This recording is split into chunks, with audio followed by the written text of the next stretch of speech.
What's up, everyone? This is BigPowner, and today I'm going to be crafting some super OP gloves for this build. These are pretty much the gloves that you're going to go for on this build and pretty much any build that's like it. The reason why is because just the damage and the utility that you're going to get out of this craft is just pretty much not matched by anything. Um, that's going to be the additional strikes and +1 to max frenzy charge. The +2 additional strikes is just like super OP as far as an elevated mod. A lot of elevated mods. It's like, if we do the base crit on our chest, we're gaining like zero point 0.5 of a crit. Like the comparison of going from +1 strike to +2 would be like if that 1.5 base crit went up to a 3.0 base crit, because it's doubling that. There also aren't just that many places that we can pick up these additional strikes. We have the one spot inside of the tree, which is kind of like what we go for like early, but the stuff leading up to it really isn't that good. So even if you're close to it, you really don't want to be spending like 4 points to get it, unless you absolutely have to, which like early league, or like when you don't have access to it on gear, where it's just like one slot on a piece of gear. It's really helpful as far as clearing. Having two additional strikes is really helpful for clearing, especially once you start playing much more dense maps, or mechanics. Like, for instance, if you're playing Delirium or if you're playing Expeditions or Blights or anything that has a ton of enemies, just because it's increasing the amount of stuff that you're hitting by 50%, assuming you're already using one attack. If you only have one attack, then adding an additional strike is doubling your clearing ability, basically. So that's super important. The way we do the elevated is you have to have um, two modifiers on these. I've already prepped all this stuff, so I'm going to kind of talk through it. But the way that the elevated works is you have to have two influence modifiers, and then you apply the Maven's Orb. It's going to delete one of them, and then it's going to elevate one of the other ones. So it's basically a 50-50. This is or can become a very expensive process. The way that you can prevent yourself from just like dumping currency is get two good tier 1 mods, and then like two things that are desirable for the hunter base. There's a lot of people playing the chaos damage builds, so like if I were to have chaos damage multiplier and the additional strikes on it, then I Maven it.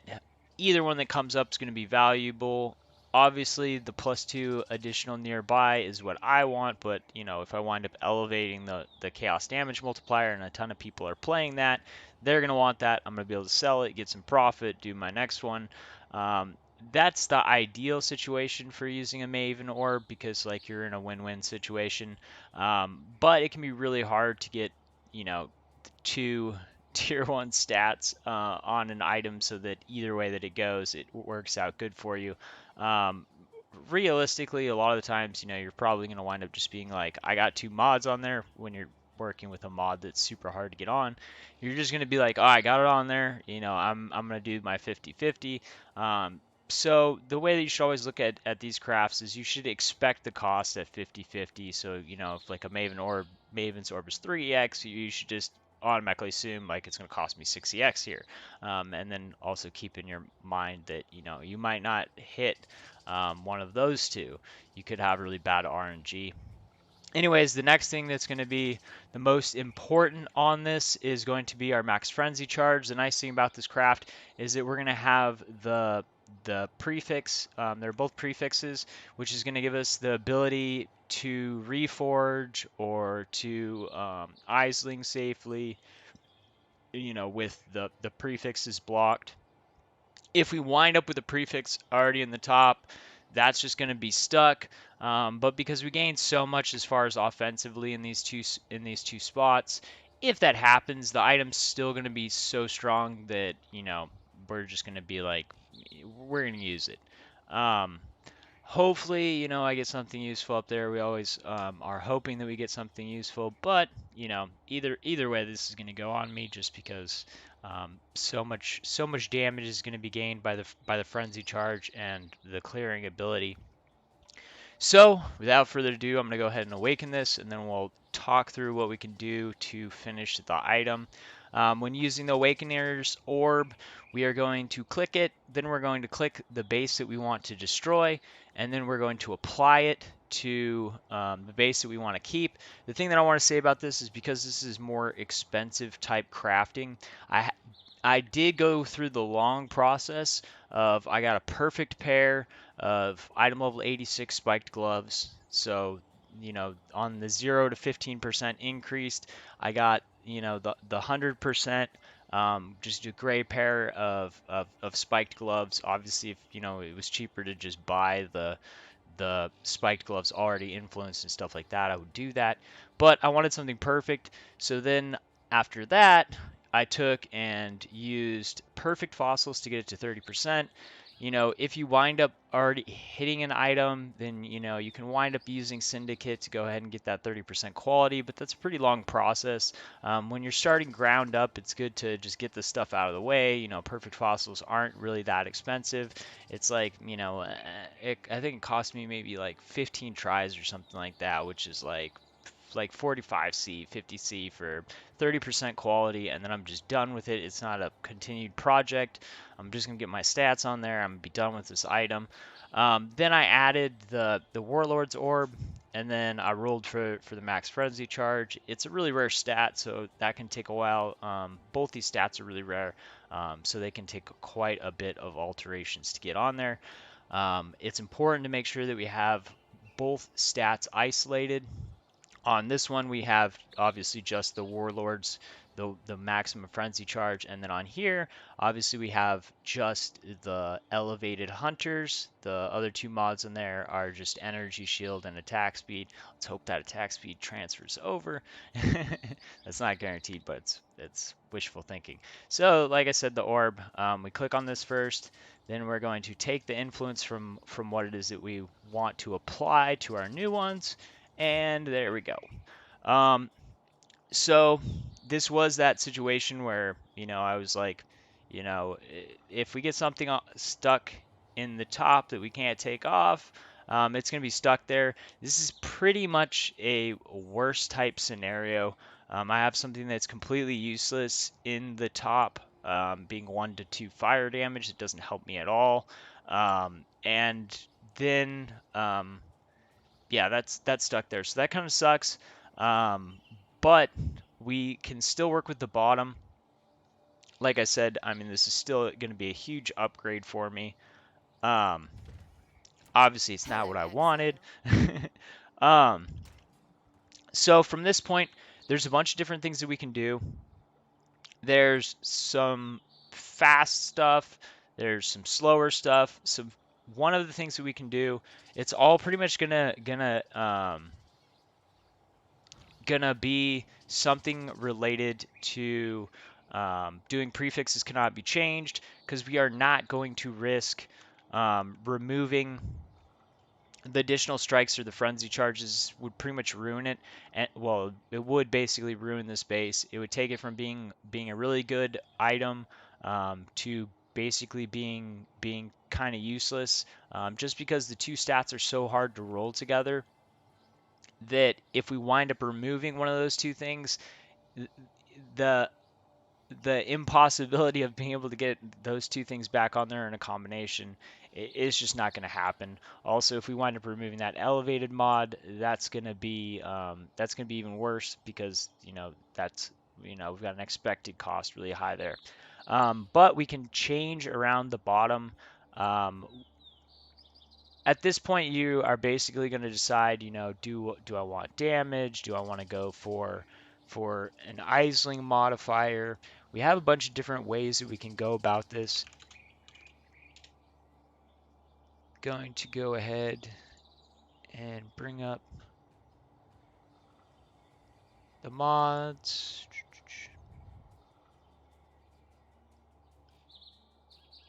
So for myself, there's a bunch of different things that I would be happy with or would want to get. We have the Hunter's influence and the Warlord's influence. So Warlords, we've got Culling Strike or melee strike range, chance to block attack damage. None of these are bad choices. So if they wind up on there, that wouldn't be bad. But I'm not really trying to get melee strike range. Um, on the Hunter's Influence, we don't really have anything good here, but we've got to pay attention to what's tagged what. We've got attack mod tag here. We've got attack mod tag here. I don't want to use attack mod tags because these aren't. I'm not. I wouldn't really be that stoked about these things. Um, so we do have veileds. Um, Couple good things. We have this one right here. This increased global critical chance and increased elemental damage if you've dealt a critical strike recently. That would be good. We have dual mod, strength, dexterity, intelligence. These would be good because these would take up something that we don't have to pick up somewhere else. We've got resistances. I do need resistances. So we've got a lot of things that are wins on the veiled suffixes. So probably what my decision is going to be to alter these. And then on regular modifiers, we have the attack speed is going to be the biggest damage increase that we can gain on here, going up to the 16% attack speed. That is attack or speed tagged. Obviously, the speed tag would be what we use so we don't wind up adding other things to the mix that we don't want. It's an even chance, so we have a 1 out of 4 chance to get any of these. So realistically speaking, I could do a block prefixes and then reforge speed, which would give me a pretty good chance of getting the top tier one, and I could keep on re-rolling that till I hit it. The other things that I would want on here, like I said already, was resistances, um, but um, we've the dual stats that we can wind up getting on here, and we have a really high chance of success with Aisling. Um, that's a pretty good choice.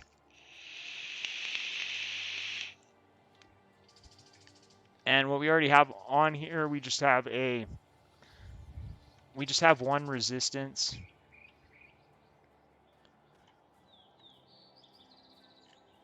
So I think I'm gonna go ahead and I'll go ahead and give a try to. So the cool thing that I'll say, if you guys don't know, I'll go ahead and do one of these. You can actually use prefixes cannot be changed. I know lots of people know about this, but so we've got an open suffix, so we can do prefixes cannot be changed. The reason why I'm also choosing to do this is because we can craft 12% attack speed on. So if I get 2 mods, then that's going to open up for me to put on a resistance or a speed or something like that. Then I can pretty much choose what I want there. So I'm going to go prefixes cannot be changed. So I got prefixes cannot be changed on there. I could do speed. I could do attack. I could go for a specific resistance. But what I'm going to go ahead and do is I'm going to use a Veiled Chaos Orb because this is going to give me an unveil. The pool of mods that I can unveil on there are going to be really good, and I'm going to hope that I hit something else with it. If I have an open suffix, I could redo this, which this is a pretty easy reroll method. If I wind up getting 3 stats, I'm going to be stuck with what's on there because something you have to note if you've been using this process for a long time of doing the Islings, you can no longer remove the veiled modifier. So that's something that you need to keep in mind. If I wind up with 3 stats and I'm not happy with them, my only recourse is going to be to use a reforge keep prefixes to protect my maximum my max frenzy charge, and my 2 additional strikes. So I'm going to go ahead and do this. It's going to remove the fire resistance, the prefixes cannot be changed, and then it'll give me 1 veiled modifier and a random amount of others.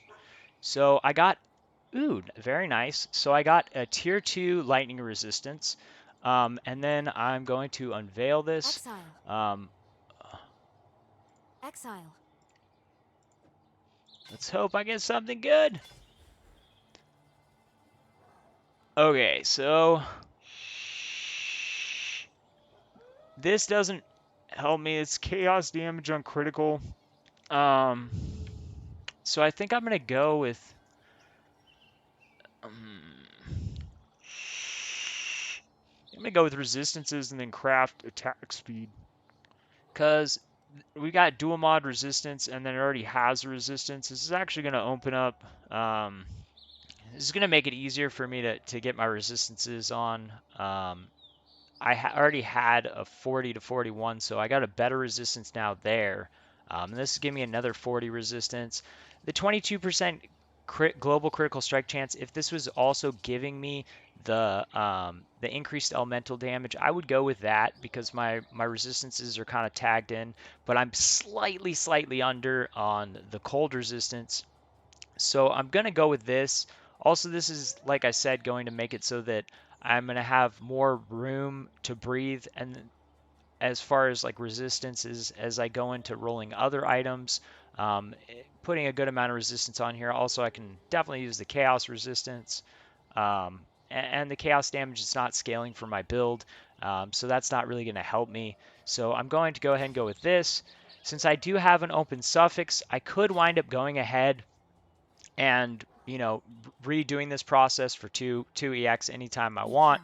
careful. But like I said, the reason why this turns out great is not just because it gives me the potential to be able to re-roll it if I want, but I can also just go ahead and craft on and I can also go ahead and put the elemental damage on here because I didn't do that. But the attack speed is going to be um, the largest. Um, do I not have it unlocked? Oh, there we go. Yeah, so 7 to 12% attack speed, and we'll just go ahead and re-roll this until I hit a 12%. So there we go. Um, this makes this a really good defensive and offensive item. I did wind up losing some HP because I had crafted HP on here, but my my armor is about staying the same, and I've gained more resistance, and I'm gonna gain quite a bit of damage here. Um, So that's going to be really good. Um, just on the displayed, it went up. So that's really good. I gained a bunch of damage. I gained a bunch of utility. I'm going to have even more damage through the frenzy charge, and I have more resistances now. So I'm happy with the item. Obviously, the one downside was that I wound up getting that 1 to 2 fire damage, but now I have a 5-stat item that I'm really happy with.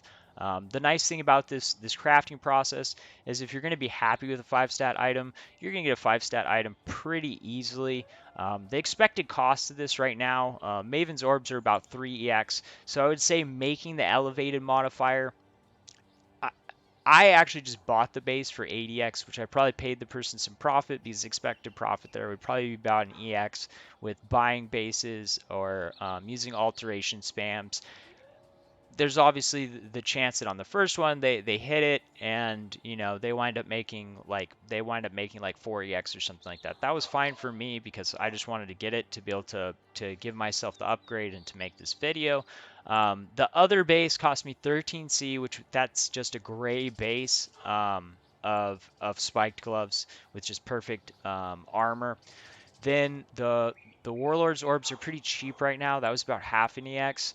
And then, like I said, it cost me probably about a third of an EX. So we got like 4. We'll call that another EX. Awakener's Orbs right now are about 3 EX. So 8, 11, 12 EX plus 1 Reforge. So this cost me, and then a little bit of chaos there. This cost me 14 EX to craft.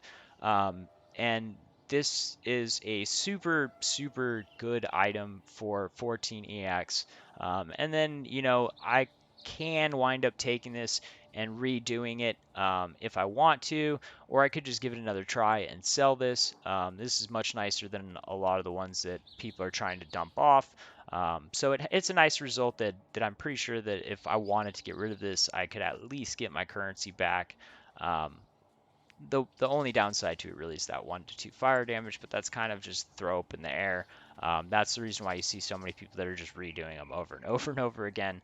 But most of the time they're not finishing them, so I wouldn't give them a 14 EX return on that because if they haven't finished it, then basically it's just they hit it. Like when I put those two together, if I would have just gone to sell that, I wouldn't say that that um, warranted me getting all of my currency back, because then that would be basically like an unfinished and bad outcome slammed together. But I hope that this video helps you. I hope that everyone else is able to make some super sweet gloves like this. I wish you better luck on your first roll. Um, just remember, if you wind up with the whole item full and you need to re-roll the bottom, you need to do the reforge through harvest and make sure that it's keep prefixes, and then, so it's just changing your suffixes, because you absolutely do not want to risk removing the max frenzy charge or the +2 additional strikes. So do not be